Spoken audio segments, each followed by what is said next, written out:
नमस्ते बच्चों। मैं विकास उग्रवाल, गवर्नमेंट पीजी कॉलेज प्रतापगढ़ से। पिछली क्लास में अपन ने नदी के कार्य एवं उस उत्पन्न स्थलाकृतियों का पहला जो भाग है वो पढ़ा था, जिसमें नदी द्वारा अपरदन द्वारा निर्मित स्थलाकृतियों के बारे में अपन ने पढ़ा था। इसके बाद अपन आगे का जो भाग है, नदी का परिवहन कार्य। नदी का जल चट्टानी मलबे का परिवहन करता है। नदी मुख्यतः उन पदार्थों को बहाकर ले जाता है जो नदी अपरदन करती है। इसमें मुख्य मलबा, रेत, बालू के महीन कण, कंकड़ आदि सम्मिलित होते हैं। परिवहन के समय अपरदित सामग्री का रूप व मात्रा महत्वपूर्ण स्थान रखती है। जो तीन चीजें महत्व रखती हैं वो है जल का वेग, दूसरा है पदार्थ की आकृति एवं मात्रा, तीसरा है ढाल का स्वरूप। नदी का जल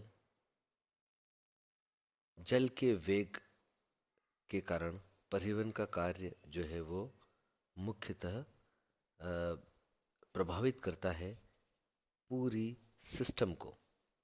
अगर नदी का जल का वेग तीव्र है तो परिवहन का कार्य तीव्र गति से होगा, यानी जो भी मलबा है वो उसे तीव्र गति से लेके चली जाएगी। और अगर पदार्थों की आकृति और मात्रा, जितना उसमें जल होगा, अगर जल अधिक है तो वो क्या होगा, पदार्थों की आकृति कम और मात्रा कम होगी तो उसे दुगने वेग से उनको क्या है उसका परिवहन कर पाएगी। लेकिन अगर मात्रा अधिक है और आकृति बड़ी है तो वो उनको परिवहन नहीं कर पाएगी और उन्हें क्या करेगी, वही निक्षेपित करके, और जिन चीज़ों को वो परिवहन मतलब जिन चीज़ों को वो ढो सकती है वो उन्हें लेके आगे बढ़ेगी। तीसरा है ढाल का स्वरूप। अगर ढाल का स्वरूप तीव्र है तो नदी अपनी परिवहन क्षमता से ज़्यादा चीज़ें भी कई गुना जो मात्रा है उसको लेके परिवहन कर जाती है, क्योंकि यहाँ ढाल तीव्र है, उसकी शक्ति को कई गुना बढ़ा देती है। ठीक है, तो अपन परिवहन का कार्य जो है वो तीन चीज़ों से प्रभावित होता है। जल का वेग अगर तीव्र है तो परिवहन तीव्र होगा और ज़्यादा होगा, पदार्थों की आकृति और मात्रा, और तीसरा है ढाल का स्वरूप। ठीक है। नदी परिवहन के रूप। नदी घाटी में मलबा एक स्थान से दूसरे स्थान पर परिवहन इसके आकार एवं गुण के आधार पर कई रूपों में होता है, जो निम्न है। घुलकर, यानी अगर कोई चीज है उसको घोल दे तो नदी का जल अपने मार्ग की चट्टानों के खनिजों से रासायनिक क्रिया कर उन्हें अपने साथ घोल कर ले जाता है तथा अदृश्य रूप से उनका परिवहन करता है। इस प्रकार का परिवहन मुख्य रूप से चूना प्रदेश में अत्यधिक होता है। यानी चूने को क्या कर सकती हैं, वो अपने साथ घोल कर और उनको साथ में ले जाती हैं। तो ये घुलकर जो है इसका कार्य है। लटक कर,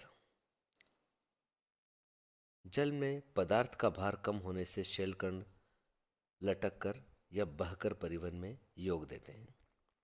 लुढ़क कर, तीसरा पॉइंट है लुढ़क कर, यानी चट्टानों के बड़े टुकड़े नदी की तली पर लुढ़क कर या फिसल कर परिवहन में योगदान देते हैं। यह क्रिया